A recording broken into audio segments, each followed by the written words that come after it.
Hello دوستو، خوش آمدید میری ویڈیو میں۔ آج ہم آپ کے لیے لائے ہیں ایک ایسی کہانی جو سن کر آپ کے رونگٹے کھڑے ہو جائیں گے اور ساتھ ہی ہنسی بھی آئے گی۔ جی ہاں، بات ہو رہی ہے ڈاکٹر فاسٹس کی، جو ایک عالم تھا، جادوگر بن گیا اور پھر شیطان کے ہتھے چڑھ گیا۔ یہ کوئی عام کہانی نہیں بلکہ ایک رولر کوسٹر ہے جو آپ کو سوچنے پر مجبور کر دے گا کہ یار، کیا واقعی طاقت اور علم کے پیچھے بھاگنا اچھا آئیڈیا ہے؟ تو تیار ہو جائیں، کیونکہ اگلے 30 منٹ تک ہم اس کہانی کے ہر موڑ کو کھولیں گے، ہنسیں گے اور کچھ سیکھیں گے بھی۔ اگر آپ کو لگتا ہے کہ یہ مزیدار ہونے والا ہے تو ابھی لائک کا بٹن دبا دیں اور سبسکرائب بھی کر لیں، کیونکہ آگے بہت کچھ آنے والا ہے۔ تو چلے کہانی شروع کرتے ہیں۔ ہمارا ہیرو جوہانس فاسٹس تھا، جو جرمنی کے ایک چھوٹے سے شہر میں رہتا تھا۔ اب یہ بندہ کوئی عام آدمی نہیں تھا۔ اس نے سائنس پڑھی، فلسفہ پڑھا، مذہب کے بارے میں کتابیں چھاٹ ڈالی اور ڈاکٹر بن گیا۔ یعنی ہمارے زمانے میں تو یہ بندہ یونیورسٹی کا ٹاپر ہوتا، جو ہر سبجیکٹ میں A+ لے آتا۔ لیکن مسئلہ یہ تھا کہ فاسٹس کا دماغ کبھی مطمئن نہیں ہوتا تھا۔ وہ سوچتا تھا بس اتنا ہی، کیا دنیا میں اور کچھ نہیں جاننے کو؟ ہم تو کہتے ہیں بھائی انسٹاگرام کھول لو، وہاں دنیا بھر کی چیزیں مل جائیں گی، لیکن اس زمانے میں سوشل میڈیا تو تھا نہیں۔ اب فاسٹس کے دماغ میں ایک عجیب خیال آیا۔ اس نے سوچا، کیوں نہ جادو سیکھا جائے، کیوں نہ وہ علم حاصل کیا جائے جو انسانوں سے چھپا ہوا ہے۔ اور یہاں سے اس کی کہانی ایک خطرناک موڑ لے لیتی ہے اور جادو کی کتابوں میں غرق ہو گیا۔ اور پھر اسے پتہ چلا کہ اگر شیطان سے ڈیل کی جائے تو لامحدود طاقت مل سکتی ہے۔ اب فاسٹس نے رات کے اندھیری میں جادوئی دائرہ بنایا۔ 2 فرشتے آئے، ایک گڈ اینجل اور ایک بیڈ اینجل۔ گڈ اینجل نے کہا کہ ایسا نہ کرو، خدا کی طرف لوٹ آؤ۔ بیڈ اینجل نے کہا، نہیں فاسٹس، صحیح جا رہے ہو،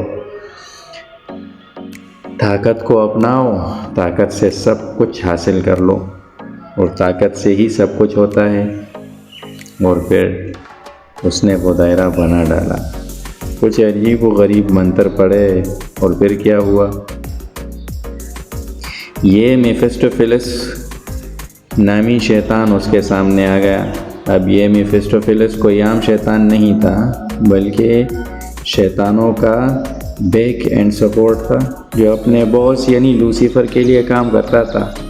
فاسٹس نے اس سے کہا، بھائی مجھے دنیا کی ساری طاقت اور عیش خوشی چاہیے، اور وہ بھی 24 سال تک، بدلے میں میری روح لے لینا۔ میفسٹوفیلس نے سوچا، یہ تو بہت اچھا سودا ہے، 24 سال کی عارضی نوکری اور پھر مستقل فائدہ، اور ڈیل ہو گئی۔ اب ہم سوچتے ہیں کہ یار فاسٹس تھوڑا دماغ لگا لیتے، 24 سال کے بعد کیا ہوگا؟ کیا کبھی سوچا ہے؟ لیکن فاسٹس کو لگا کہ چھوڑو، ابھی تو مزے کر لیتے ہیں، آگے کی آگے دیکھیں گے۔ اور یوں اس نے اپنی زندگی کا سب سے بڑا فیصلہ کر لیا۔ اور اس سب میں اس کا ایک وفادار نوکر تھا، جس کا نام ویگنر تھا، وہ بھی شامل تھا، کیونکہ جادوئی کتابیں وہیں لے کر آیا تھا۔ ڈاکٹر فاسٹس کے کچھ دوست بھی تھے جو ڈاکٹر فاسٹس کے وفادار تھے۔ وہ کبھی کبھار ڈاکٹر فاسٹس پر غصہ بھی کر جاتے تھے کہ یار فاسٹس، اتنا پڑھ لیا، اب بس کرو۔ اب جب فاسٹس کو جادو کی طاقت مل گئی تو اس نے سوچا کہ اب دنیا کو دکھاتا ہوں کہ میں کون ہوں۔ لیکن کیا وہ کوئی عظیم کام کرتا ہے، کوئی نئی سائنس ایجاد کرتا ہے؟ نہیں جی، یہ بندہ جا کر مذاق کرنے لگا۔ ایک دفعہ وہ روم گیا اور پوپ کے دربار میں جا کر شرارت کی۔ پوپ کھانا کھا رہا تھا۔ فاسٹس نے جادو سے اس کی پلیٹ غائب کر دی۔ پوپ بیچارہ سوچنے لگا، ارے یہ کیا ہوا؟ کیا میں بھول گیا کہ کھانا کھا لیا؟ اور فاسٹس وہاں کھڑا ہنس رہا تھا۔ پھر ایک بار اس نے اپنے دوستوں کو بلایا اور کہا، دیکھو میں اب ہوا میں اڑ سکتا ہوں، اور واقعی اڑنے لگا۔ اب ہمارے خیال میں تو یہ ویسے ہی ہے جیسے آج کل کی یوٹیوبرز اپنے سبسکرائبرز کو دکھاتے ہیں کہ دیکھو میرا نیا پرینک۔ فرق بس یہ تھا کہ فاسٹس کے پاس اصلی جادو تھا۔ ایک دفعہ اس نے گاؤں والوں کو بیوقوف بنایا، وہاں جا کر کہا، میں تمہیں تاریخ کے بڑے لوگوں سے ملا سکتا ہوں، اور پھر جادو سے سکندر اعظم اور ہیلن آف ٹرائی کے بھوت بنا دیے۔ گاؤں والے چیخنے لگے، ارے یہ تو اصلی ہے، لیکن حقیقت میں یہ سب فاسٹس کا جادوئی تماشا تھا۔ لیکن دوستو، یہ سب کرتے کرتے 24 سال گزر گئے، اور جیسے ہی وقت ختم ہوا میفیسٹوفیلس آ گیا اور کہنے لگا، بھائی اب چلو میرے باری ہے۔ فاسٹس نے کہا، ارے یار ابھی تو زندگی شروع ہوئی تھی۔ لیکن شیطان نے کہا، نہیں، معاہدہ پڑھ لو، 24 سال کا ٹائم ختم۔ اب فاسٹس کے آخری لمحات بہت ڈرامائی تھے۔ وہ رات کو اپنے کمرے میں بیٹھا تھا اور اسے احساس ہو رہا تھا کہ اس نے بہت بڑی غلطی کر دی۔ اس نے سوچا، کیا میں خدا سے معافی مانگ لوں؟ لیکن دل میں خوف تھا کہ اب بہت دیر ہو چکی ہے۔ رات گہری ہوتی گئی اور پھر اچانک میفیسٹوفیلس نمودار ہوا۔ فاسٹس چیخا، نہیں، مجھے اور وقت دو۔ لیکن شیطان نے کہا، وقت ختم، اب چلو۔